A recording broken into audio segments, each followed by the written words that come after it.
Bien, bonjour à toutes et à tous et merci de nous rejoindre à ce troisième webinaire organisé avec l'ADEME et la Direction générale des entreprises afin de vous présenter le Fonds de décarbonation de l'industrie. C'est un outil important qui représente 1,2 milliard d'euros d'aide à l'investissement sur 2021 et 2022. Par décarbonation de l'industrie, on entendra bien sûr efficacité énergétique, que ce soit sur les process ou sur les utilités industrielles, mais aussi les énergies renouvelables thermiques, la chaleur fatale par exemple, la biomasse, l'électrification des procédés, les intrants matières peu carbonés, et puis d'autres actions qui permettent de réduire les gaz à effet de serre. Donc aujourd'hui, nous aurons avec nous Céline Boussetta de la Direction générale des entreprises et l'équipe industrie de l'ADEME, avec notamment Tristan Hubé, Florent Villard, Antoine Sarouille, Valentin Jean et Alice Fautra. Donc je passe tout de suite la parole à Tristan Hubé. Merci Daniel. Pour ces premiers mots de contexte, donc pour la présentation de ce matin, qui est le dernier webinaire sur 3 webinaires de présentation du fonds décarbonation de l'industrie dans le cadre du plan France Relance. Nous allons revenir sur les résultats de l'appel à projet Indus EE de 2020. Et ensuite, nous allons détailler le nouvel appel à projet Décarb Inde de 2021, ainsi que le guichet de subvention géré par l'ASP, l'Agence de services et de paiement de l'État. Nous détaillerons également l'appel à projet du BCIAT dans le volet chaleur bas carbone. Quelques points d'actualité.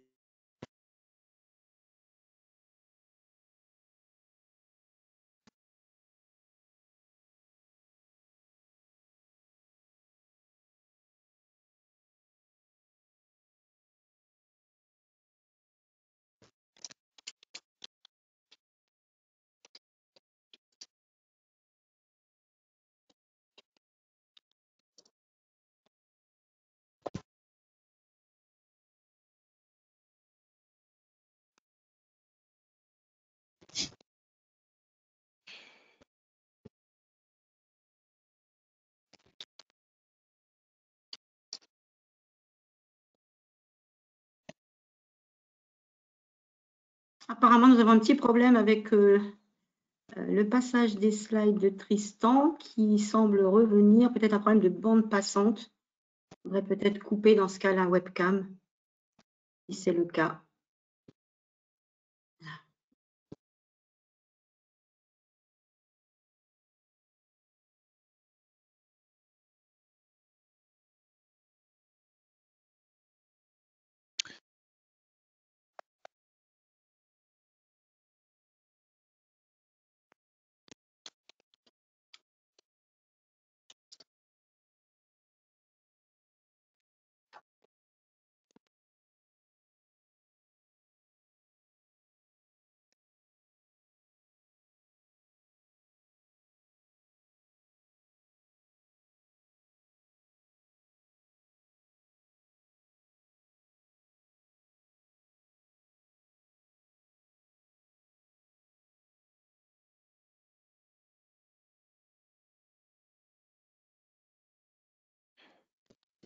Tristan, on voit tes slides bouger, mais on t'entend pas.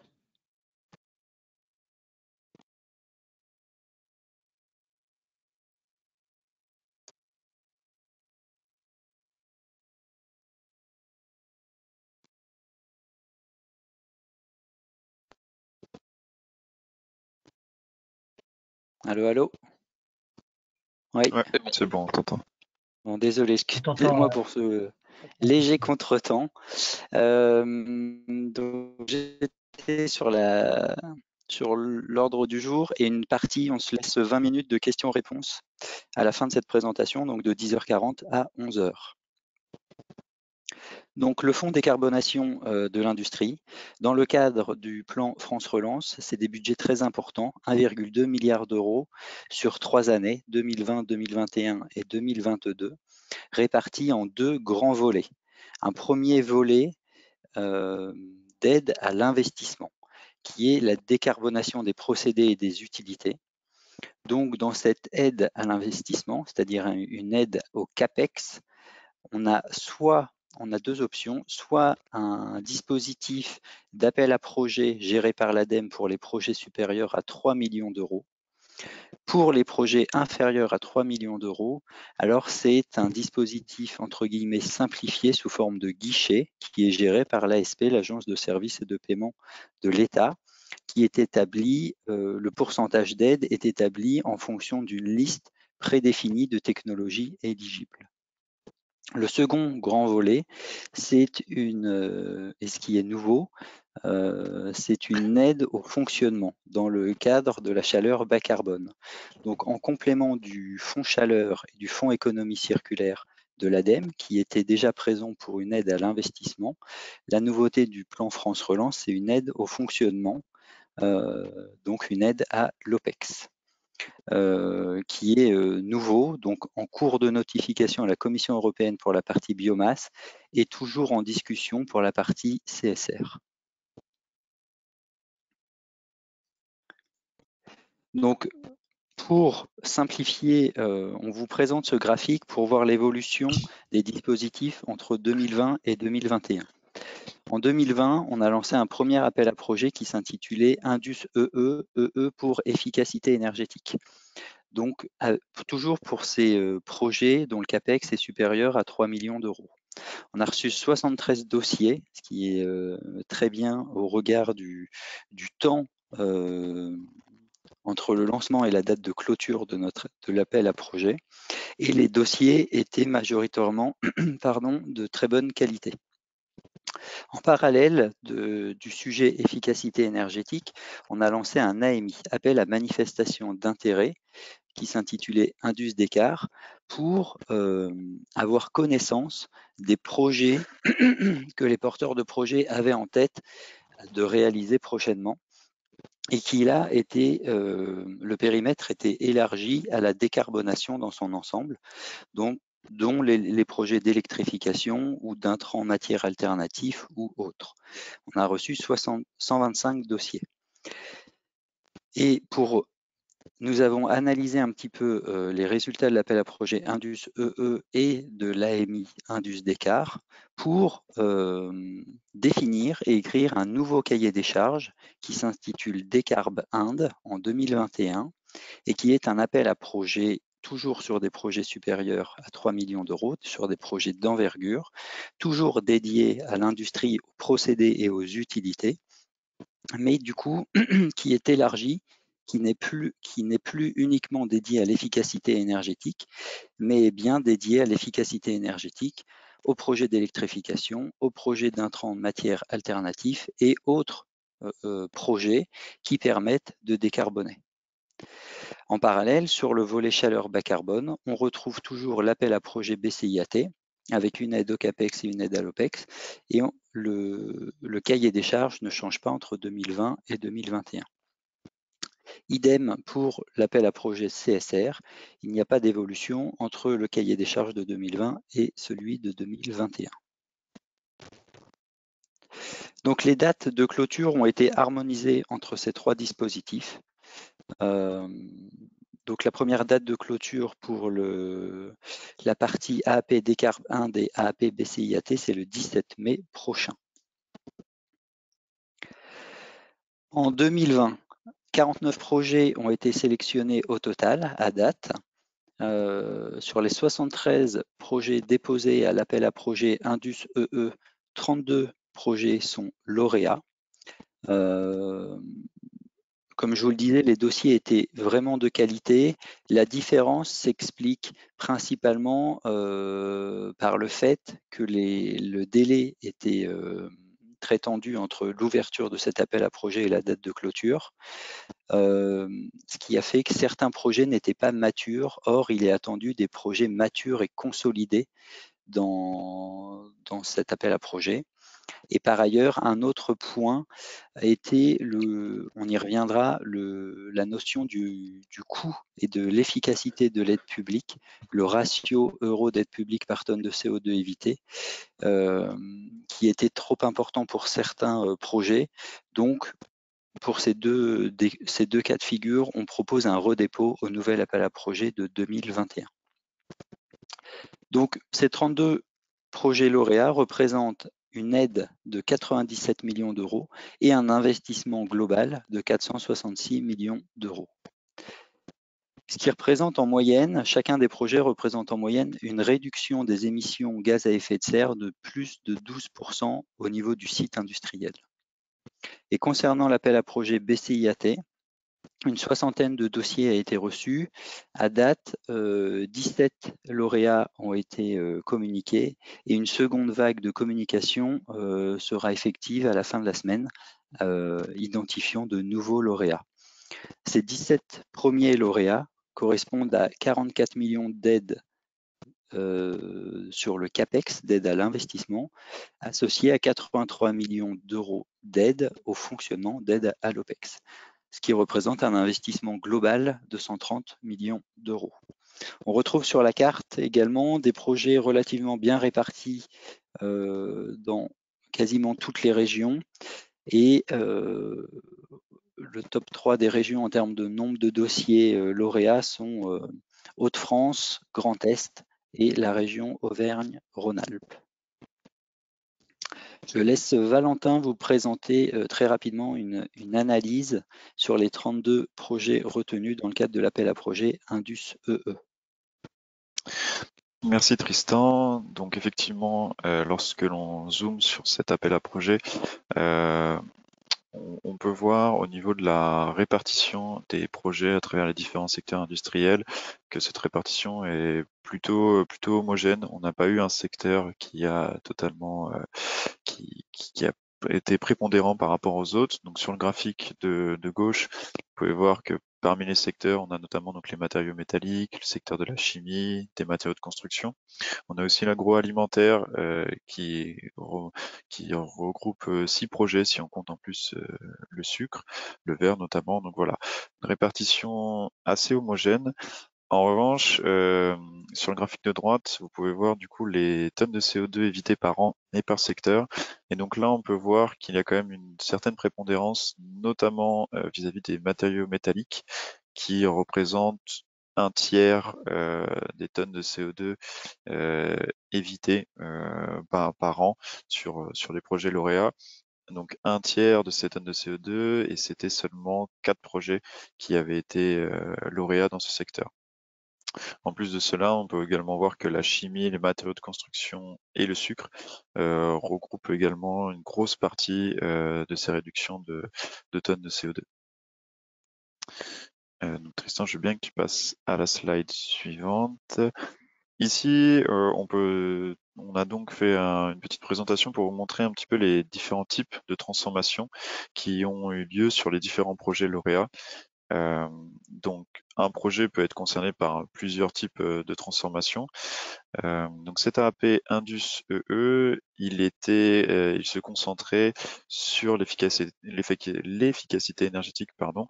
Et donc, c'est ce que l'on peut voir ici, c'est-à-dire que 21 projets parmi les 32 lauréats étaient concernés par l'efficacité énergétique et par différentes technologies, donc soit sur les fours, les séchoirs, mais également des compresseurs pour de l'évaporation. Voilà, tout un panel de technologies impactées. On peut également voir que la récupération de chaleur n'a pas été négligeable, c'est-à-dire qu'on a quand même eu 11 projets, donc environ un tiers des projets lauréats qui ont été concernés par une transformation de type récupération de chaleur. Et en plus de cela, on a également eu des intrants matières alternatifs et de l'électrification. Et vous allez voir par la suite que ces différentes thématiques vont être reprises dans le prochain appel à projet que l'on va vous présenter ensuite. Slide suivante, merci. Et du coup, on a pu voir à travers tous les projets que l'on a reçus et les projets lauréats tout un un vaste panel de procédés industriels différents. Donc, parmi les 4 thématiques que je venais de nommer, donc l'efficacité énergétique, les intrants matières alternatifs, la récupération de chaleur et l'électrification, on peut voir par exemple des procédés industriels impactés pour des technologies de séchoir plus performants, pour les papeteries Palm ou Etex, qui étaient concernés par cela. Au niveau des intrants matières alternatifs, pour le ciment, on a eu de la substitution de clinker par des argiles activées, ce qui permettait de produire un ciment bas carbone. Pour de l'acier, on a eu de la co-injection de gaz de coquerie afin de réduire la consommation de coke. Au niveau de récupération de chaleur, là on a également différents procédés. Une récupération de chaleur qui permettait de produire de l'électricité via un ORC, ou par exemple pour Tereos, une récupération de chaleur qui permettait de pré-sécher des pulpes de betterave. Et enfin, côté électrification, remplacement d'un turbocompresseur au charbon par un motocompresseur électrique, ou encore l'installation d'une recompression mécanique de vapeur électrique. Donc vraiment, on a une grosse diversité de projets à travers des secteurs totalement différents. Donc ici, c'était quelques exemples parmi tant d'autres, mais donc on a du papier, du ciment, le secteur du verre, de la chimie, et vraiment différents procédés. Voilà, donc je vais repasser la main du coup à Tristan qui va nous présenter donc l'appel à manifestation, les résultats de l'appel à manifestation d'intérêt.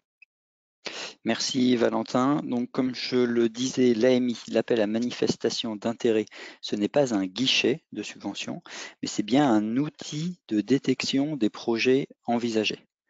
Donc sur ces 125 dossiers reçus, 72 étaient déjà des projets d'envergure avec un CAPEX supérieur à 3 millions d'euros, dont un quart de ces 72 projets étaient liés à l'efficacité énergétique, donc étaient déjà éligibles à l'appel à projet Indus EE. En parallèle, 10 projets présentés étaient liés à l'électrification et 10 autres projets liés à des projets d'intrants de matières alternatives. Donc on a repris ces 2 briques pour les associer à la brique efficacité énergétique afin de les intégrer dans le nouveau cahier des charges de l'appel à projet Décarb Inde. Donc je vais vous présenter maintenant l'appel à projet Décarb Inde pour l'année 2021. Donc il y a 2 dates de clôture, le lundi 17 mai et le jeudi 14 octobre, ce qui vous permet en tant que porteur de projet d'avoir de la visibilité puisque on attend des projets consolidés lors du dépôt sur la plateforme ADEME. L'instruction ADEME portera une attention très importante sur le niveau de maturité du projet. La cible de l'appel à projet, c'est bien la décarbonation d'une activité industrielle, que ce soit procédé et ou utilité. Initialement, en 2020, le périmètre de la cible était limité au code NAF de l'industrie manufacturière. Aujourd'hui, en 2021, ce n'est plus le cas, le périmètre est élargi. On laisse le choix au porteur de projet d'argumenter que son projet est bien lié à une activité industrielle, même si le code NAF n'est pas représentatif. Et les 2 critères d'éligibilité sont toujours les mêmes. Un investissement supérieur à 3 millions d'euros en CAPEX sur le site industriel, coût, c'est-à-dire le CAPEX, le coût global du projet. Sont éligibles également une grappe de projets, c'est-à-dire plusieurs projets permettant de dépasser ce seuil de 3 millions d'euros. Et comme je le disais, on attend des technologies matures et des projets consolidés. Donc projets consolidés, on entend toutes les études d'ingénierie, de faisabilité, les plans de financement, voilà, que le projet soit réellement consolidé. Le second critère, c'est une réduction des émissions gaz à effet de serre à isoproduction. C'est-à-dire qu'on attend bel et bien un renouvellement de l'outil productif par un outil productif ayant une meilleure performance énergétique. On n'attend pas uniquement une amélioration des ratios kilowattheure par tonne, par exemple, si l'unique objet et d'augmenter la cadence ou en travaillant le week-end par exemple. Ce projet ne rentrera pas dans les critères d'éligibilité du cahier des charges de l'appel à projet. Le fait également de travailler à isoproduction, ça permet d'envisager des projets qui, en plus d'une amélioration de la performance énergétique environnementale en tonnes de CO2, associent également une augmentation de capacité. Puisqu'on parle bien à isoservice ou à isoproduction.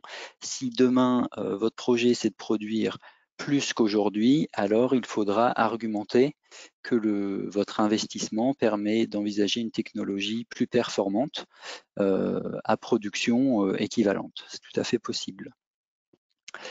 Et comme on le disait, les projets portent sur des thématiques d'efficacité énergétique, d'électrification et d'intrants matières alternatifs, plus autres dispositifs permettant de réduire les émissions gaz à effet de serre autres que le CO2 par exemple.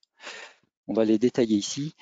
Dans les thématiques principales, on retrouve l'efficacité énergétique. Donc, principalement, c'est le remplacement d'un équipement par un autre équipement plus performant. On retrouve également tous les projets de récupération de chaleur fatale avec une valorisation thermique sur le site industriel. Ça, c'est une notion importante, car si la valorisation thermique se fait à l'extérieur du site industriel défini par son SIRET, alors le projet sera redirigé vers le fonds chaleur de l'ADEME et non pas vers le fonds décarbonation de l'industrie. Attention pour les projets de valorisation électrique, c'est-à-dire que si il y a production d'électricité à partir de chaleur fatale, alors il devra être argumenté que la valorisation thermique n'est pas pertinente, puisque la valorisation thermique est plus efficace en termes de rendement que la transformation vers une valorisation électrique. Et les projets de cogénération sont uniquement éligibles sur le gaz fatal. Et de la même manière, devra être argumentée la non-pertinence d'une valorisation thermique, ce qui permet de rendre plus pertinent le projet de cogénération. On retrouve également la thématique de l'électrification et on retrouve la thématique des intrants matières alternatifs, dont les procédés de recyclage ou d'utilisation de matières recyclées. Typiquement, un exemple que l'on a eu, c'est l'utilisation de calcin recyclé dans l'industrie du verre. Et on retrouve également les procédés d'efficacité matière ou d'utilisation de matières premières alternatives. Donc, on l'a vu, c'était un projet chez Vicat qui était de la substitution de clinker par des argiles dans l'industrie cimentière.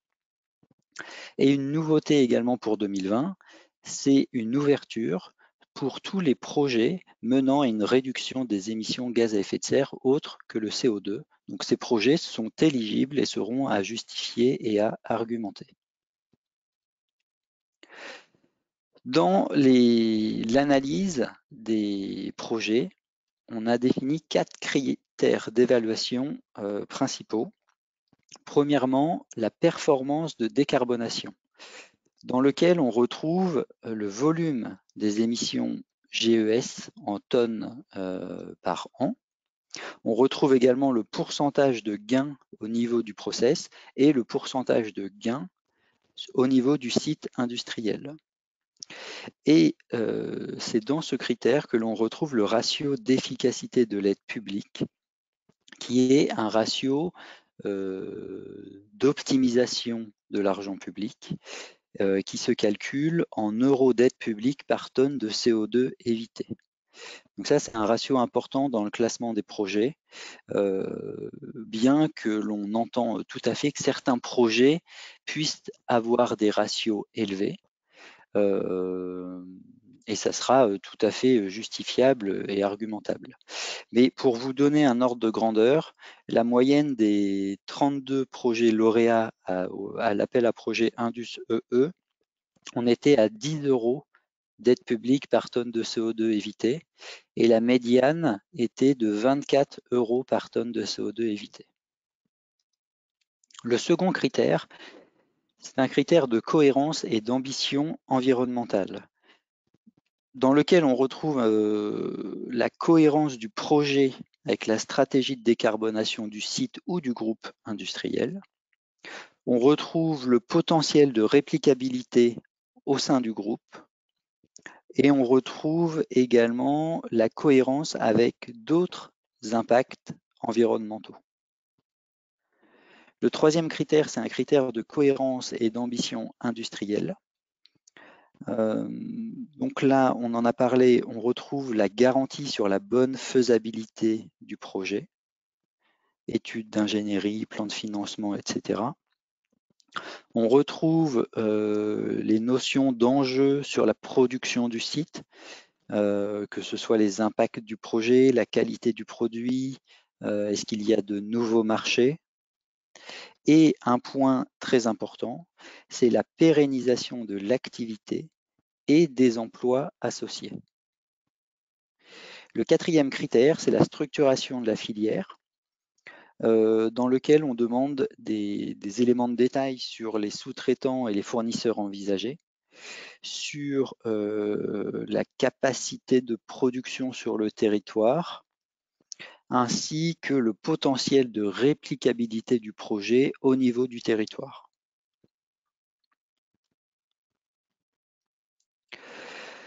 Donc, pour résumer, peut-être plus simplement, sont inéligibles les secteurs dont on retrouve les activités tertiaires et les activités agricoles, sauf l'industrie agroalimentaire, les activités du BTP sur chantier, les unités de valorisation énergétique des déchets et les industries de production et de mise sur le marché d'énergie sur un réseau.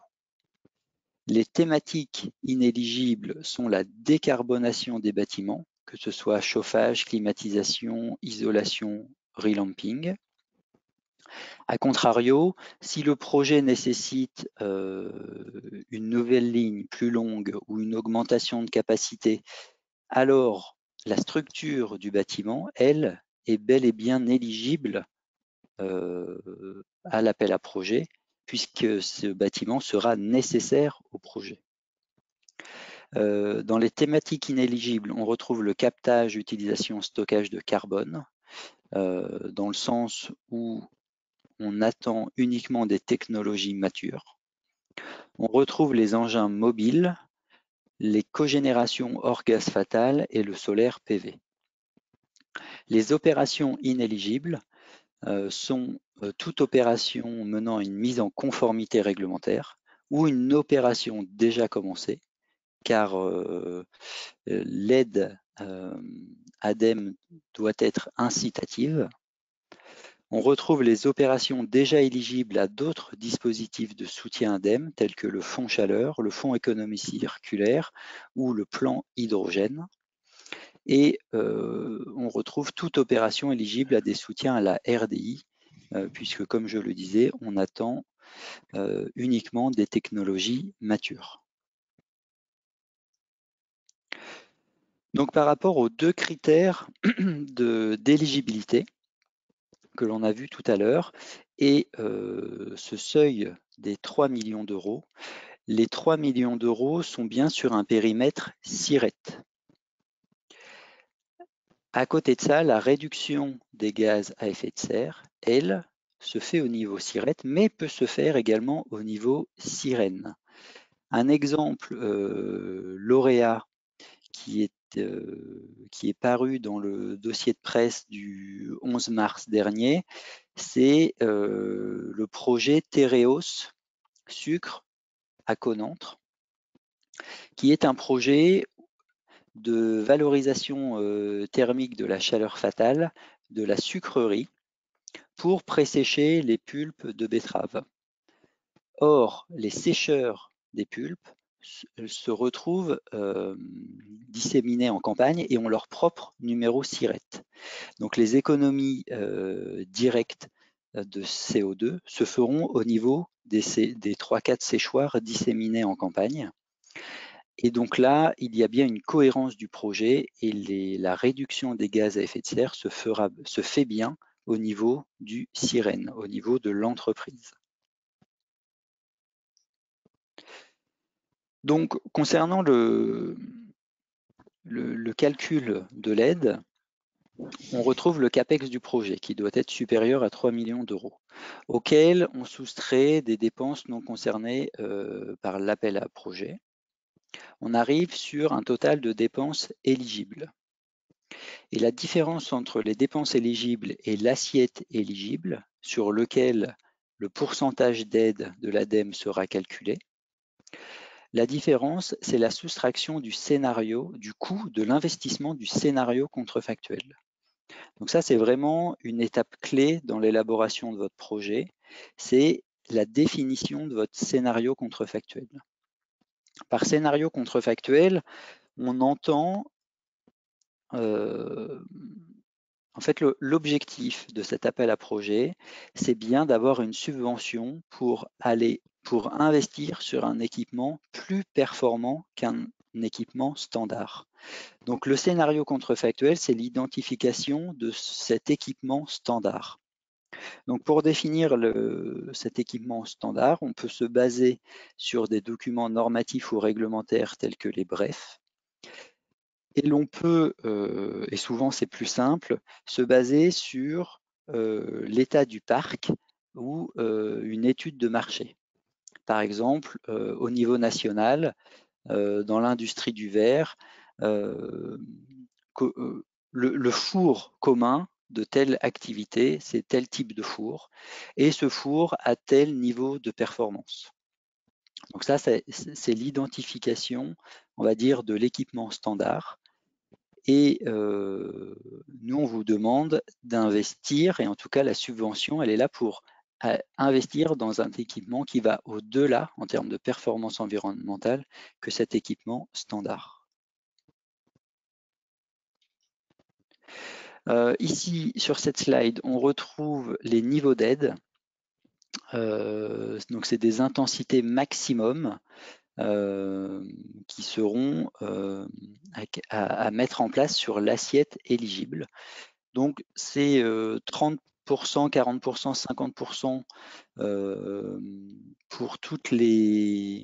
pour les projets d'efficacité énergétique. Et ensuite, 40, 50 et 60% en fonction de la taille de l'entreprise pour les projets plus de protection de l'environnement. Et ces taux indiqués sont des taux maximum et le montant de l'aide pourra être revu à la baisse selon l'analyse économique de l'ADEME. En effet, afin d'ajuster l'aide publique et la subvention dans votre projet, on a défini un TRB, un temps de retour brut cible de 2 ans. C'est-à-dire que l'aide publique est là pour donner un coup de pouce au projet, mais n'est pas là pour financer des projets déjà rentables qui auraient un temps de retour brut inférieur à 2 ans. Donc, dans ce calcul du TRB, on retrouve l'assiette de l'aide, le soutien C2E. Donc, il y a un cumul C2E possible. Donc, on vous encourage vivement à aller chercher des C2E via des dossiers, l'élaboration d'un dossier C2E spécifique. On retrouve l'aide ADEME et d'autres aides publiques qui peuvent être cumulables également.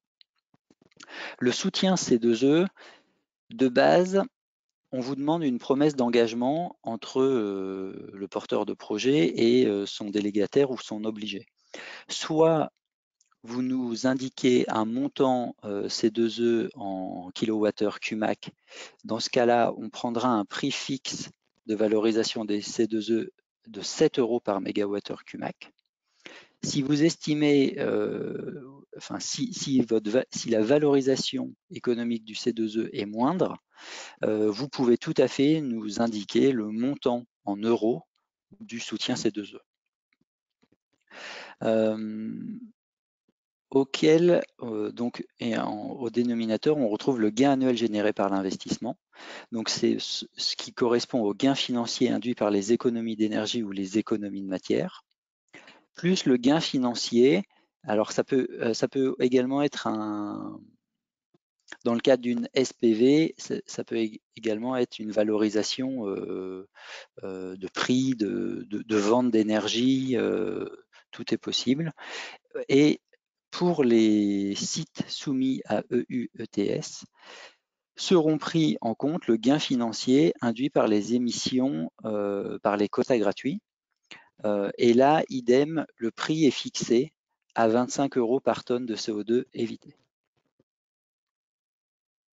De CO2 équivalent, pardon. Donc ça, c'était le choix 1 dans les cas standards. Exceptionnellement, depuis la crise Covid-19, la Commission européenne a mis en place une aide exceptionnelle avec un montant maximum de 1,8 million d'euros. Il était initialement de 800 000 €, il vient de passer à 1,8 million par entreprise ou groupe. Donc soit vous faites le choix d'un calcul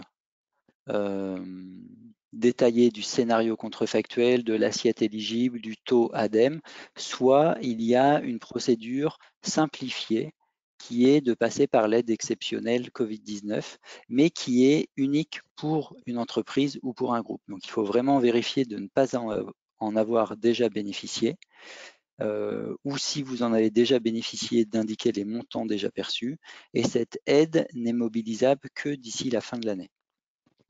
Donc c'est une des possibilités que nous avons également mis en place dans le cadre de cet appel à projet. Dans tous les cas, que ce soit l'aide Covid ou le calcul du temps de retour, l'aide sera ajustée pour ne pas descendre sous le TRB cible des 2 années. Donc, concernant le versement de l'aide, il y a une avance de 20% en amont du projet, lorsque le projet est lauréat, des versements intermédiaires sur présentation des dépenses éligibles et à la mise en service de l'installation. Et le solde, ce qui est important, le solde arrive après 1 année de fonctionnement en production stabilisée, mais ce solde doit être argumenté, c'est-à-dire qu'il sera vérifié, que la réduction des émissions de gaz à effet de serre sera vérifiée. Elle doit être validée par une mesure in situ et ramenée à ISO production. Également, les recettes liées au C2E réellement perçues devront nous être communiquées afin de recalculer le TRB cible et de valider que le TRB ne passe pas sous la barre des 2 années, dans lequel cas l'aide ADEME serait réajustée pour atterrir au TRB cible de 2 ans. Valentin, si tu veux présenter les 3 prochaines slides sur comment remplir mon dossier, s'il te plaît. Oui, merci. Donc, du coup, on rappelle, donc cet appel à projet Décarb Inde, il a été ouvert il y a environ 1 mois, donc le 11 mars, et il aura 2 dates de clôture qui sont donc le 17 mai 2021 et le 14 octobre 2021. Si vous voulez déposer votre projet, donc vous pouvez directement aller sur la plateforme Agir de l'ADEME et vous allez donc avoir plusieurs pièces qui vous seront précisées à envoyer dans le cadre du dépôt de ce projet, dont notamment 2 qui auront une trame obligatoire, et donc ce seront les volets techniques et le volet financier que l'on va reparler par la suite. Afin d'assurer une bonne instruction, il est indispensable que les dossiers que l'on reçoit soient à la fois clairs et complets.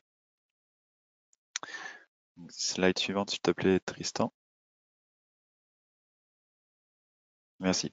Donc, la première pièce dont la trame est obligatoire, vous allez télécharger, au moment du dépôt du dossier, vous allez télécharger un volet technique qu'il vous faudra remplir. Donc ce volet technique, il y aura tout un panel d'informations à préciser, notamment donc la thématique du projet, est-ce qu'on est plutôt sur l'efficacité énergétique, de l'électrification, évidemment, enfin en matière alternative ou encore autre type. Donc plusieurs thématiques sont possibles par projet. Il vous faudra également préciser donc le volume de réduction des émissions directes de gaz à effet de serre par an. Également, si votre production sera impactée ou non par le projet, parce que du coup, vous allez avoir une baisse de production, une augmentation de la production, parce que cela va rester stable, et également donc des données économiques. Il faut vraiment voir ce volet technique comme une carte d'identité du projet sur lequel vous allez pouvoir vraiment décrire en quoi il va consister. Et ce qui est très important, c'est que donc, ces projets soient ambitieux en termes de décarbonation, puisque c'est vraiment l'un des principaux critères d'évaluation des projets, c'est-à-dire leur capacité à réduire les émissions de gaz à effet de serre. L'autre pièce avec une trame déjà fixée, c'est donc le volet financier qui correspondra à un fichier Excel divisé en quatre onglets qui seront donc les données économiques, la santé financière, l'incitation de C2E et l'attestation Covid. Ce dernier onglet, l'attestation Covid, donc il ne sera rempli uniquement si vous souhaitez obtenir une aide Covid. Pour l'autre cas, donc il y aura du coup le premier onglet sur les données économiques liées au projet, donc le budget prévisionnel de l'opération, le plan de financement, l'estimation du coût de l'installation de référence et plus quelques données qui permettront d'estimer donc le TRB, le taux de retour brut. L'onglet suivant qui sera la santé financière, donc qui va permettre une auto-évaluation de la situation de l'entreprise. Vous aurez à remplir donc le capital social, le résultat de l'exercice, autres fonds propres et quelques données supplémentaires. Et enfin, le troisième onglet, donc les incitations C2E, ça sera un engagement du demandeur, c'est-à-dire vous en tant que porteur de projet, soit à renoncer expressément à demander ou à bénéficier de la délivrance des C2E, ou alors avoir demandé ou demander la délivrance de C2E. Et donc, même de la même façon que les données que vous allez rentrer dans l'onglet données économiques sont essentielles pour estimer le TRB, les C2E sont également indispensables pour le calcul de ce fameux TRB. Et du coup, je vais laisser la main à Tristan pour conclure sur cet appel à projet Décarb Inde. Merci. Donc ça a été dit, mais en slide de conclusion, on attend vraiment des dossiers complets, des dossiers clairs et des dossiers ambitieux. Il y a vraiment en parallèle une notion de cohérence globale et vraiment d'essayer d'écrire votre projet avec une certaine pédagogie pour vraiment bien comprendre cette cohérence et cette ambition. Je vous invite vivement à contacter nos collègues ADEME en région.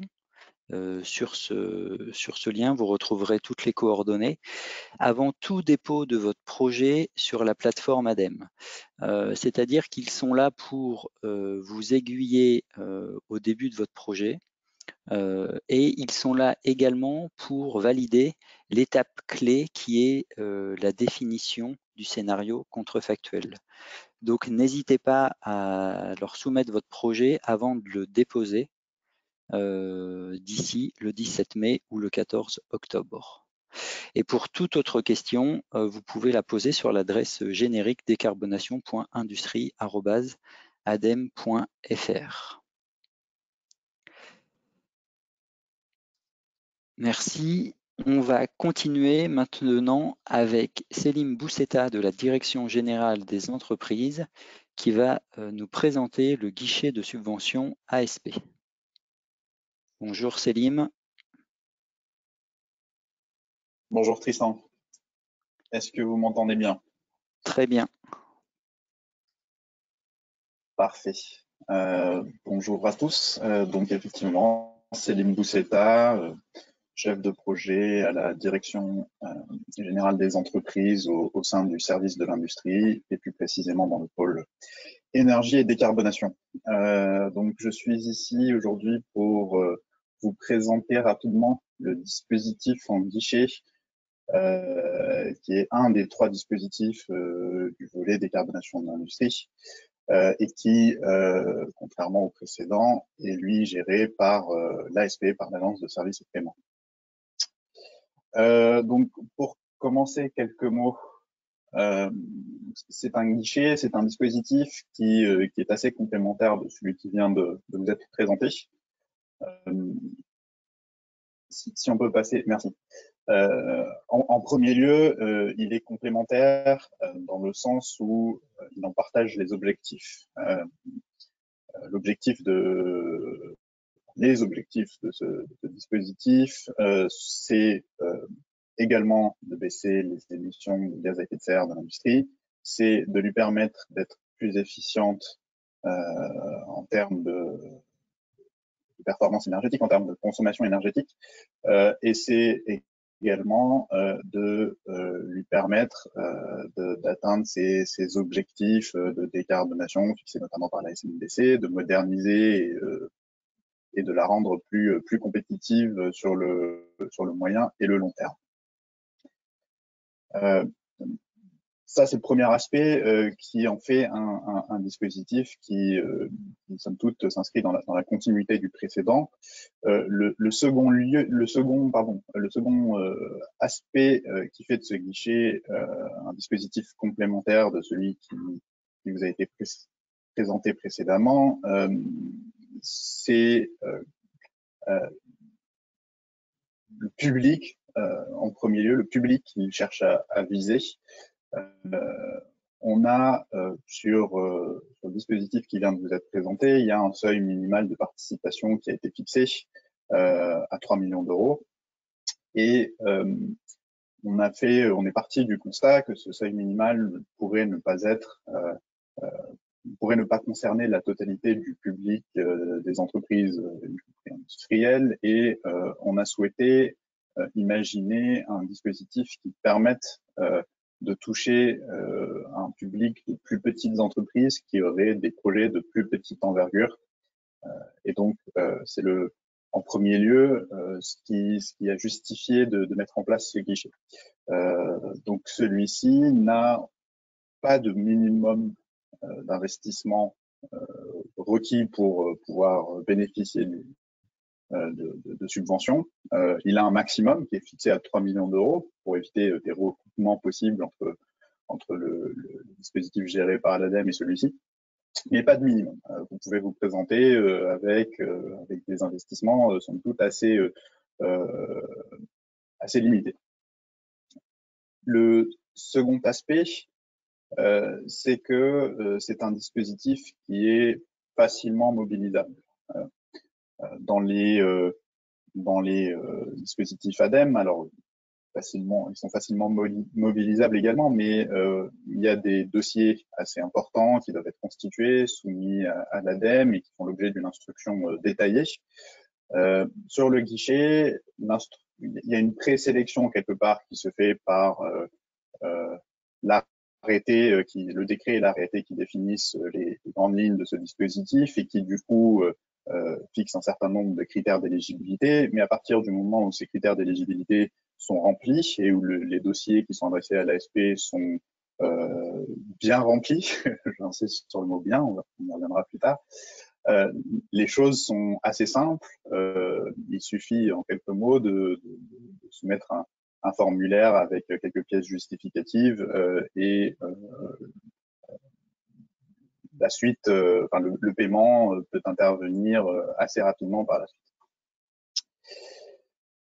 Donc, et par ailleurs, dernier élément important de ce guichet, c'est qu'il est mobilisable à tout moment de l'année, contrairement aux appels à projets où il y a des jalons fixés où les projets sont sélectionnés. Pour le guichet, vous pouvez déposer votre dossier à tout moment et vous recevez de manière un peu glissante une réponse dans les quelques semaines, quelques mois qui qui suivent ce dépôt de dossier sans attendre un jalon préfixé. Prochain slide, s'il te plaît. Merci. Alors, donc, comme je le disais, dispositifs complémentaires, mais ce qui ne veut pas dire que ces dispositifs sont identiques. Donc, je viens de vous mentionner une première différence, le fait que ce soit mobilisable à tout moment. Et d'ailleurs, petite précision, donc ce guichet a été ouvert le 10 novembre dernier en 2020 et il restera ouvert jusqu'au 31 décembre 2022. C'est un guichet qui, pour le moment, en tout cas, s'inscrit dans le contexte du plan de relance et donc a vocation à se terminer et à être clos en 2022. Effectivement, un petit avertissement que je profite de cette mention.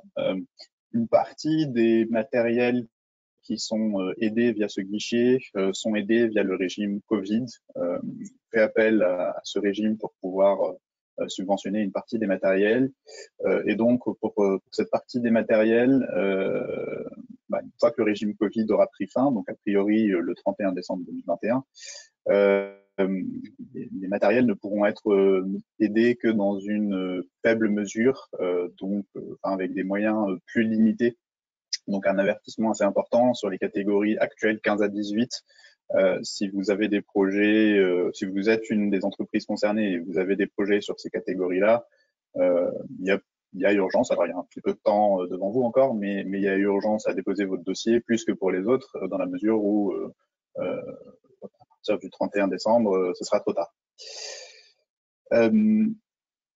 Les autres différences avec le dispositif géré par l'ADEME, donc comme je le disais tout à l'heure, il y a une sélection en amont un peu plus importante qui se fait. Alors bien sûr, côté ADEME, il y a aussi des critères d'éligibilité, mais comme il y a une instruction détaillée par la suite, il y a une nouvelle sélection qui se fait sur l'ASP. La sélection se fait essentiellement, comme je vous disais, en amont via le décret et l'arrêté, et sur la base de 3 critères principaux. Le premier critère, c'est sur les entreprises, les types d'entreprises qui sont éligibles. Et donc, celles-ci, pour pouvoir être bénéficiaires de l'aide qui est distribuée via ce guichet, doivent appartenir à la catégorie C de la nomenclature de l'INSEE, donc la catégorie qui est relative à l'industrie manufacturière.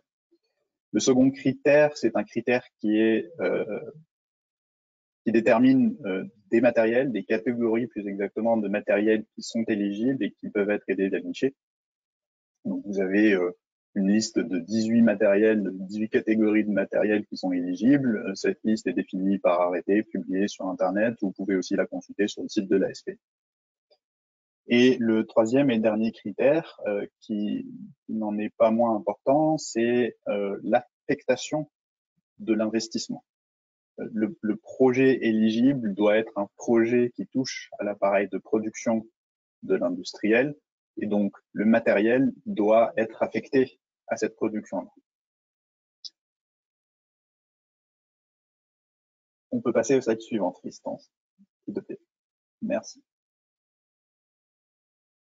Alors, maintenant que je vous ai présenté les critères d'éligibilité, donc comment l'aide est calculée sous réserve de cette éligibilité et après instruction par l'ASP. Donc le premier point, c'est que il y a une grille de taux d'aide. Je pense que vous êtes familier avec le principe, hein, dans la réglementation européenne, vous avez des aides maximales, des aides d'État maximales, des niveaux d'aide maximaux qui peuvent être octroyés sur un investissement donné. Et donc, dans le guichet ASP, on vise ces maximaux européens et on les attribue selon une grille qui a 2 entrées. D'une part, le type d'investissement. Certaines catégories de matériel, comme je vous le disais tout à l'heure, sont aidées via des régimes différents. Et puis, selon le type d'entreprise, quand vous êtes une petite entreprise, vous êtes éligible à des taux d'aide plus importants. Ce taux d'aide est appliqué à l'assiette éligible, l'assiette de dépenses éligible, qui elle est constituée des coûts d'investissement desquels sont soustraits les éventuels certificats d'économie d'énergie qui seraient obtenus, les éventuels revenus qui seraient obtenus par ce biais. La logique étant que ces certificats allègent le coût supporté par l'industriel et donc ceci doit être pris en compte dans le calcul de l'aide. Mais le fait d'appliquer le taux d'aide à cette assiette éligible permet à l'entreprise de conserver très largement le bénéfice des C12. Un point important qui est lié à ce calcul de l'aide, c'est qu'il est déconseillé de soumettre un même projet à plusieurs dispositifs. Comme je vous le disais, on vise les maxima européens. Donc, si vous êtes en cours d'instruction dans un autre dispositif, on va être obligé de considérer quelque part que vous allez recevoir l'aide maximale que ce dispositif peut vous octroyer, et donc on va devoir diminuer d'autant l'aide qui serait octroyée via le guichet ASP. Donc c'est vraiment quelque chose qu'on ne recommande pas. Ça risque d'être contre-productif. Donc il vaut mieux se concentrer sur un des dispositifs si vous êtes éligible à plusieurs. Sachez que en tout cas on vise côté guichet ASP, on vise les maximums. Slide suivant. Donc, maintenant que je vous ai présenté le dispositif, en quelques mots, comment bénéficier de cette aide. Donc, comme je le disais auparavant, il y a une phase de dépôt de dossier qui est constituée assez simplement d'un formulaire. Faut présenter l'entreprise, présenter le projet. J'insiste sur cet aspect. Il est très important de bien décrire ce qu'est le projet, en quoi il répond notamment au troisième critère d'affectation à une utilisation, à une production industrielle. Il y a aussi un certain nombre de choses sur les économies d'énergie qui permettent sur est-ce que ce projet s'inscrit dans un développement de l'activité de l'entreprise, ce genre de choses. Donc un formulaire assez standard et pas très long, somme toute. Qui doit être accompagné bien évidemment de pièces justificatives détaillant notamment les coûts des investissements pour lesquels vous vous portez candidat à une aide. Quelques autres documents aussi qui sont précisés sur le site de l'ASP et par arrêté. Là encore, des choses assez standards. Et donc, ce dossier assez simple est ensuite transmis par vos soins à l'ASP. Et au moment où l'ASP accuse réception de votre dossier, à ce moment-là, vous êtes autorisé à investir si vous le souhaitez. C'est une autorisation, ça n'est pas une obligation. Vous êtes autorisé à lancer les investissements dans votre projet. Si vous le faites auparavant, si vous le faites avant ça et que vous présentez un dossier, un investissement déjà réalisé à l'ASP, vous ne serez pas éligible. L'ASP ne pourra pas vous octroyer une subvention. Ce n'est que après avoir soumis ce dossier et avoir reçu l'accusé réception de l'ASP que vous pouvez effectuer vos investissements. C'est très important. Donc, une fois que l'ASP reçoit le dossier, elle réalise l'instruction. Normalement, si le dossier est bien rempli et qu'elle est en mesure de bien identifier l'éligibilité à la fois sur le critère de l'entreprise et de son activité, sur le critère de la catégorie de matériel, pardon, je vais y arriver, et sur le critère de l'affectation industrielle. Si elle est capable de bien identifier par le dossier qui lui est soumis quels sont les coûts qui sont éligibles et ceux qui ne le sont pas, eh bien dans ce cas-là, il y a directement une convention ou une décision d'attribution qui est adressée à l'entreprise. Cette convention est signée. L'entreprise ensuite soumet les factures, renvoie les factures qui ont été payées, les renvoie à l'ASP. L'ASP vérifie que tout est cohérent avec le dossier initial et ensuite directement procède au paiement. Dans un schéma avec un dossier bien complet et bien rempli, si je puis dire, on peut imaginer que l'aide soit octroyée assez rapidement sur ce dispositif en un ou enfin, quelque chose entre 1 et 3 mois pour la totalité du processus est quelque chose d'envisageable. Néanmoins, encore une fois, je me permets d'insister, il est important que le dossier soit bien rempli. En fait, on se rend compte depuis la création de ce guichet que l'étape de description du projet est assez souvent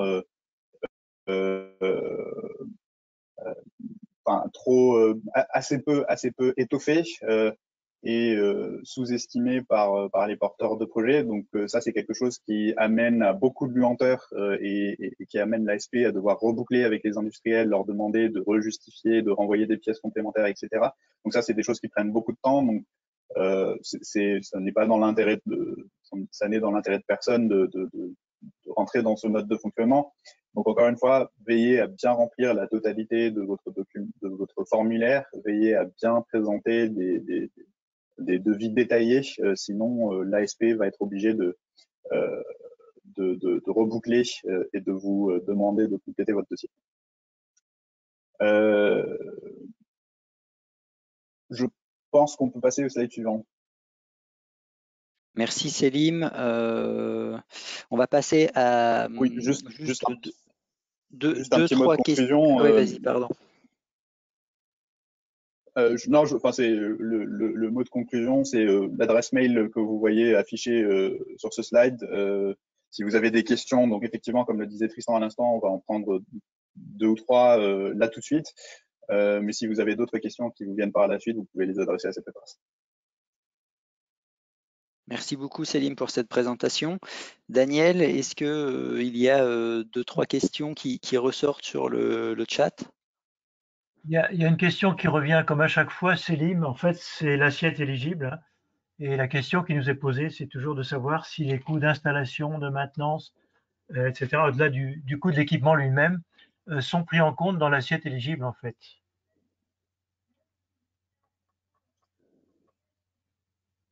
Alors, et donc la réponse sera la même. Donc il y a plusieurs types de dépenses annexes. Il y a des dépenses annexes, on peut imaginer des frais d'études, de projets, etc. Donc ça, c'est des choses qui ne sont pas éligibles tout simplement parce que ce sont des dépenses qui sont réalisées avant de soumettre un dossier. Donc ça c'est d'office écarté. Ensuite, au moment de l'investissement, il y a du matériel, pardon, il y a des dépenses qui relèvent quand on parle d'installation, on peut imaginer des dépenses de BTP, de construire un mur ou ce genre de choses. Ça n'est pas le propos du dispositif. Donc là aussi, ça n'est pas éligible. Des dépenses, par exemple, par contre, de comment dire, de transfert de connaissances ou de programmation d'un matériel, ça, c'est des choses qui peuvent être prises en compte. Ça dépend. Enfin, il faut que le matériel le justifie aussi. Ça dépend des catégories. D'accord. Est-ce que les grands groupes sont éligibles également à cette aide?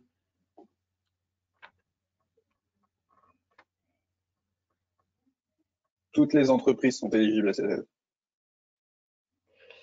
Sous Et réserve de leur activité, hein, mais toutes les tailles d'entreprise. D'accord. Et dernière question, est-ce que vous pouvez nous donner une idée de la durée d'instruction d'un dossier présenté à l'ASP?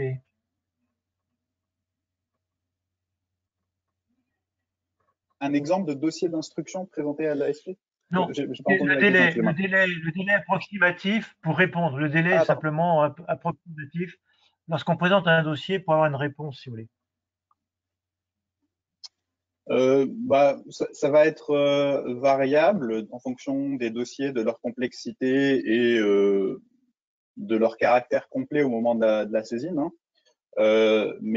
Et puis, autre critère qui va influencer sans doute le délai d'instruction, c'est que on est encore sans doute dans une phase d'apprentissage à ce stade et donc le processus peut être un petit peu plus long aujourd'hui, mais à terme, on vise des délais d'instruction qui sont de l'ordre de 1 à 2 mois sur la première étape et peut-être de 2 à 3 mois sur la totalité d'instruction jusqu'au paiement.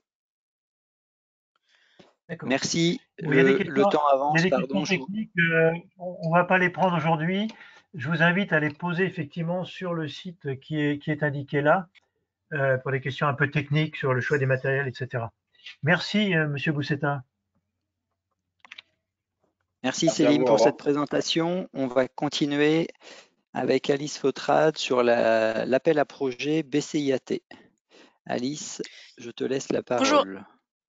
bonjour à tous. Donc Alice Fautrade, je fais partie de l'équipe forêt, biomasse, alimentation et bioéconomie avec Antoine Sarouille et Sylvain Bordebeur, et on s'occupe donc de l'appel à projet BCIAT, donc qui vise à la production de chaleur, à des aides à la production de chaleur bas carbone à partir de biomasse en substitution aux énergies fossiles. Donc il y a 2 dates de clôture, hein, le lundi 17 mai pour la session 2021 et le jeudi 14 octobre 2021.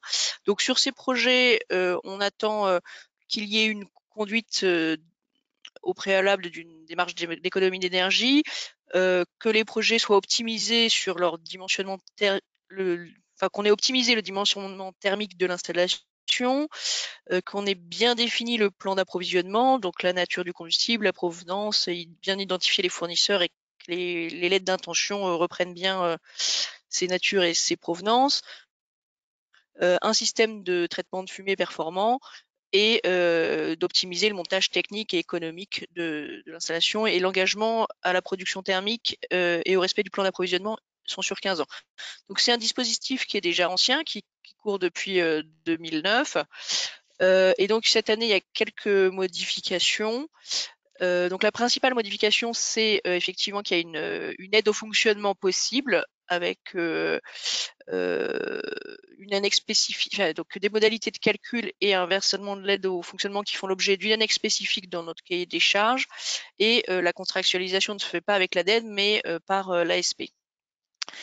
Donc les entreprises en difficulté au sens de la réglementation européenne ne peuvent pas ne sont pas éligibles. Voilà. Un cas spécifique, ce sont les serres, où il faut qu'il y ait une étude de performance énergétique globale de l'installation avec un outil de simulation adéquat et un coefficient maximum de transmission thermique qui soit supérieur à 200 kWh par mètre carré. Pour la cogénération, donc les aides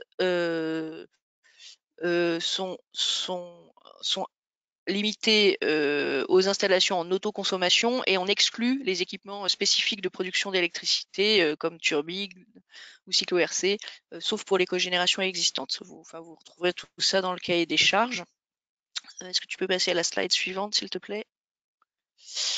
Donc la principale nouveauté, donc c'est l'aide au fonctionnement avec une subvention qui est versée chaque année aux bénéficiaires par l'ASP, qui vise à compenser l'écart entre les coûts de biomasse et les coûts de référence. Donc il y a une composante fixe qui aide sur le surcoût de la biomasse par rapport aux énergies fossiles, et une composante variable qui aide en fonction de l'évolution réelle du prix du combustible fossile et qui vise à rééquilibrer en cas de forte disparité. Voilà, donc il y a une annexe dans le document, hein, je vous invite à la consulter. On va pas reprendre la formulation. Est-ce que tu peux passer à la slide suivante? Donc si on prend le bilan des BCIAT, comme je vous l'ai dit, c'est déjà un dispositif ancien. Donc on a aujourd'hui 124 installations qui ont fait l'objet d'une aide, dont 68 sont en fonctionnement et 56 en cours de construction. Donc on a des régions, c'est assez disparate au plan national, hein, avec la Normandie, enfin la couronne Normandie, Hauts-de-France, Grand Est, Pays de Loire très bien représentée, ainsi qu'Auvergne et Occitanie. Voilà. Ensuite, donc on a une évolution sur les plans d'approvisionnement. C'est vrai que les plans d'approvisionnement des premiers projets étaient fortement focalisés sur la plaquette forestière, avec plus de 50% de la biomasse consommée. pour les industriels de la filière bois, l'utilisation de Connex. Et puis à l'époque, on avait assez peu d'utilisation de déchets bois ou de sous-produits industriels. Là, si on regarde les dossiers qui sont pas encore réalisés, donc en cours de réalisation, la part des déchets bois devient majoritaire et la part de plaquettes forestières extrêmement minoritaire. Voilà, donc il y a effectivement une recherche de diversification des gisements qui est plutôt une bonne chose avec la valorisation des bois baies. Néanmoins, selon la typologie des projets, on peut avoir des projets 100% plaquettes ou des projets 100% déchets. C'est vraiment en fonction de la taille du projet, de son secteur d'activité, et qu'il faut regarder tout ça. La slide suivante. Donc, si on fait le bilan de l'appel à projet 2020-2021, donc qui était éligible au fonds décarbonation et donc à l'aide au fonctionnement, on a déjà donc on a eu 17 projets engagés en 2020 et on a donc il va y avoir un communiqué de presse d'ici la fin de semaine normalement ou en début de semaine prochaine. Donc il y a une vingtaine d'autres projets qui sont sélectionnés. Donc on avait reçu une soixantaine de projets, il y en a une vingtaine qui sont en attente ou pour certains déjà réorientés ou éliminés. Donc il y a plutôt une grosse dizaine qui vont faire l'objet d'une poursuite d'instruction. La puissance engagée est déjà 3 fois celle qu'on a engagée en 2017 ou 2018. Hein, donc on a beaucoup de dossiers, on a des grosses puissances engagées. C'est pour ça que du coup il y a une concurrence des dossiers auxquels peut-être les porteurs qui avaient postulé en 2017-2018 n'étaient pas forcément habitués. Donc il faut bichonner les dossiers, avoir des dossiers bien complets et performants économiquement, avec un plan d'approvisionnement correct pour pouvoir prétendre à être retenu. Voilà, donc on a déjà plus de 300 millions d'aides d'euros qui ont été validés entre la case jaune là, qui va bientôt être annoncée et la case rouge. Et donc plus de 600 000 tonnes de CO2 évitées par an. Enfin, 700 même. Voilà ce que je pouvais vous dire sur l'appel à projet BCIAT, et donc date de clôture le 17 mai pour la première session. Merci beaucoup Alice. Voilà, sachant qu'on va passer un petit peu à la partie échange questions-réponses. Donc n'hésitez pas à poser vos questions. Juste très rapidement, pour aller plus loin sur les enjeux de transition énergétique, de décarbonation, au-delà du fonds décarbonation de l'industrie, très rapidement, l'ADEME lance une expérimentation sur 4 méthodologies d'accompagnement des industriels, donc avec une définition, une trajectoire d'investissement bas carbone, étude d'opportunité à court et moyen terme sur le mix énergétique bas carbone, audit effacement flexibilité électrique, audit stratégie d'achat d'énergie décarbonée. Au jour d'aujourd'hui, donc la sélection des prestataires est en cours et bientôt finalisée, mais cette slide, c'est uniquement un appel à industriels pour pouvoir réaliser ces expérimentations, et la prise en charge est réalisée par l'ADEME. Donc n'hésitez pas, si vous êtes intéressé par une de ces 4 expérimentations, à vous manifester sur l'adresse indiquée décarbonation.industrie@adem.fr. Une slide toujours sur les formations et les programmes C2E ProRéféi pour les référents énergie en entreprise, et Invest sur les acteurs du financement, donc qui sont toujours en cours. N'hésitez pas à y regarder et y participer. Et une dernière slide pour vous dire que nous organisons également des webinaires sur la transition industrielle. Le dernier date de février dernier et concerné le pacte vert en industrie et un zoom sur l'avis CCS de l'ADEME.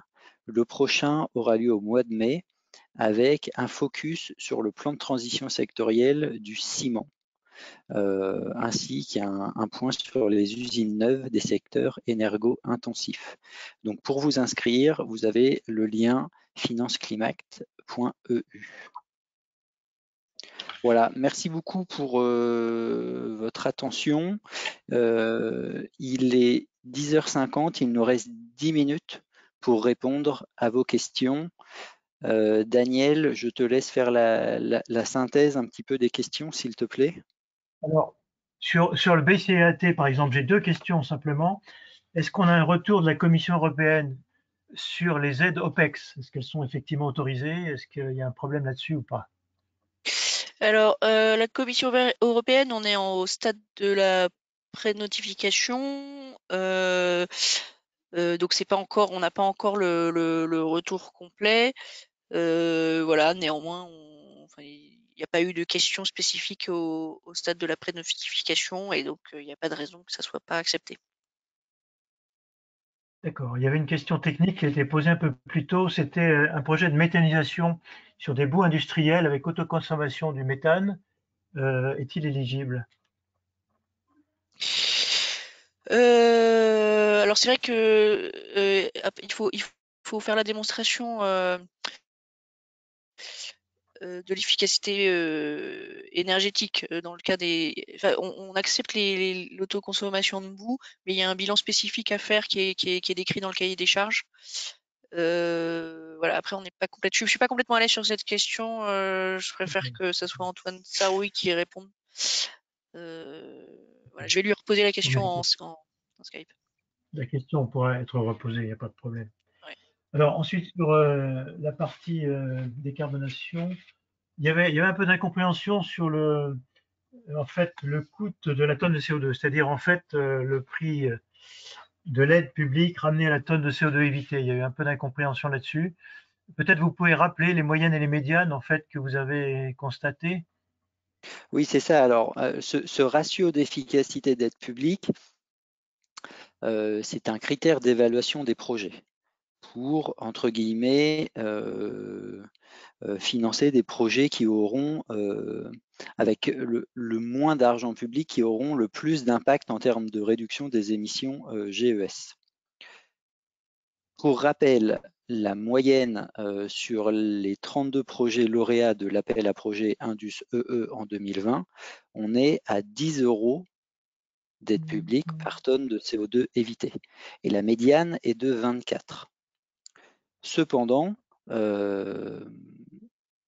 sur un projet d'électrification avec peu de réduction, par exemple, un passage d'un projet, d'un procédé électrique à un procédé électrique plus performant, la réduction des émissions sera relativement faible par rapport à un projet d'efficacité énergétique sur une combustion gaz ou fossile. Donc, ce ratio, il est important pour nous dans l'analyse, mais le plus important, c'est qu'il doit être, entre guillemets, justifié et argumenté. On est tout à fait enclin à avoir des dossiers avec des ratios plus élevés que 10 et 24. Par contre, c'est sûr que vous pourrez être challengé sur ce point et c'est pourquoi le fait d'en parler en amont avec l'ADEME régional, ça sera quand même un bon point avant le dépôt final sur la plateforme ADEME. D'accord. On nous a demandé aussi ce qu'il fallait entendre par des technologies matures. Des technologies matures, c'est simplement, on n'est pas là pour financer des prototypes industriels. On attend juste des technologies connues et reconnues afin d'assurer une réduction effective des émissions gaz à effet de serre. D'accord. On a une question sur l'ORC, s'il était éligible effectivement à cette aide. Il l'est. On a des projets lauréats avec une production d'électricité à partir de chaleur fatale. Par contre, comme je le disais, il est vraiment important de justifier qu'une valorisation thermique qui serait plus efficace n'est pas pertinente sur le site industriel ou vis-à-vis de ses voisins, et que la dernière solution pertinente, c'est bel et bien la mise en place d'un ORC, et dans ce cas, ce type de projet est tout à fait éligible. D'accord. Et on a eu aussi quelques questions, en fait, à la lisière un petit peu du secteur agricole ou agroalimentaire. C'est-à-dire, par exemple, est-ce qu'un site de stockage de céréales va être éligible ou non? Est-ce que des semenciers vont être éligibles ou non? Bon, là, je pense que c'est des questions qu'il faut regarder peut-être dans le détail. Oui, c'est ça.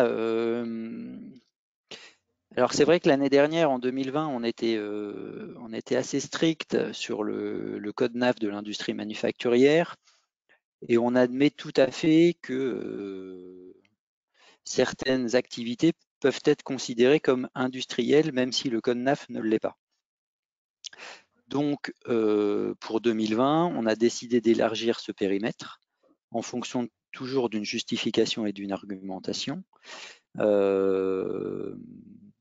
Donc, en première approche, sans savoir, mais il faudra creuser et aller plus loin dans la réflexion, mais stockage pur et dur de céréales,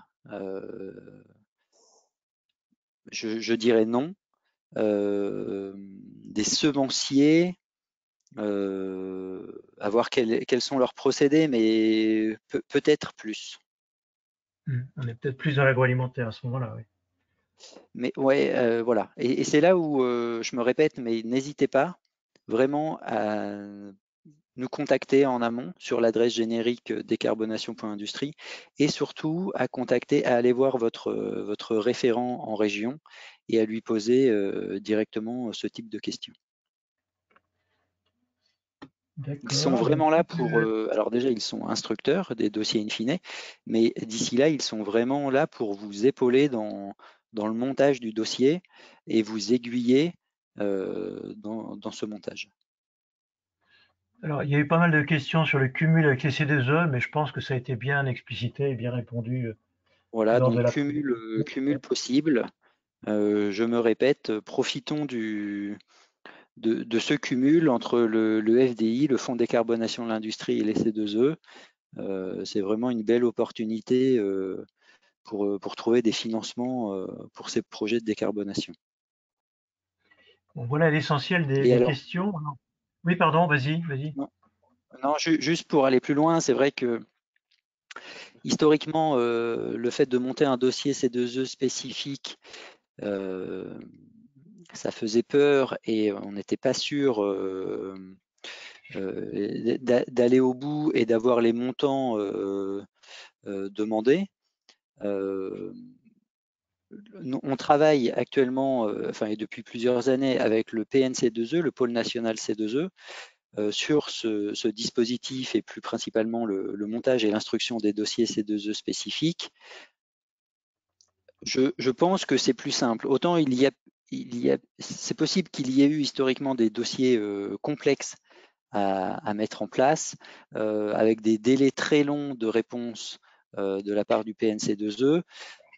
Ça avance de tous les côtés et je pense qu'aujourd'hui c'est beaucoup plus simple, le dialogue est plus facile et les projets sont moins risqués.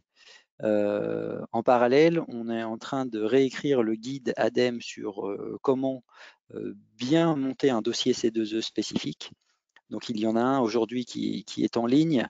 On est en train de le réécrire pour le mettre à jour. Il sortira d'ici cet été. Donc voilà, je pense que le risque du dossier C2E spécifique est beaucoup moindre qu'il n'a été. Et vraiment, voilà, si vous suivez un petit peu ce guide, le montant, et vous suivez bel et bien la méthodologie, entre le montant demandé et le montant délivré, ce montant devrait être le même. Très bien. Je pense qu'on a fait le tour des questions, Tristan. Très bien, il est 10h58. Merci beaucoup à tous d'avoir suivi ce webinaire. Donc, n'hésitez pas à nous poser vos questions futures sur l'adresse mail générique ou directement à mes collègues en région. Merci, je tiens à remercier l'AT2E pour l'organisation de ces 3 webinaires. Merci beaucoup et je vous souhaite une très bonne journée. Alors, merci également à tous les intervenants, merci à tous les participants. Et puis, effectivement, avec l'ADEME, nous avons l'ambition de faire une FAQ, je dirais, qui serait disponible dans quelques temps, reprenant l'essentiel de vos questions. Il y a eu beaucoup de questions aussi sur l'ASP, des questions un peu techniques auxquelles on ne pouvait pas répondre. Je vous invite également à les reposer par écrit. Là aussi, on essaiera d'améliorer un petit peu une sorte de FAQ également pour l'ASP. Et puis enfin, au sein de la T2E, vous avez un certain nombre de bureaux d'études qui sont tout à fait spécialistes de l'industrie et qui sont également à même de vous aider à monter des dossiers de qualité pour répondre notamment aux appels à projets de l'ADEME. Donc n'hésitez pas à faire appel à eux. Encore merci à toutes et à tous et bonne journée.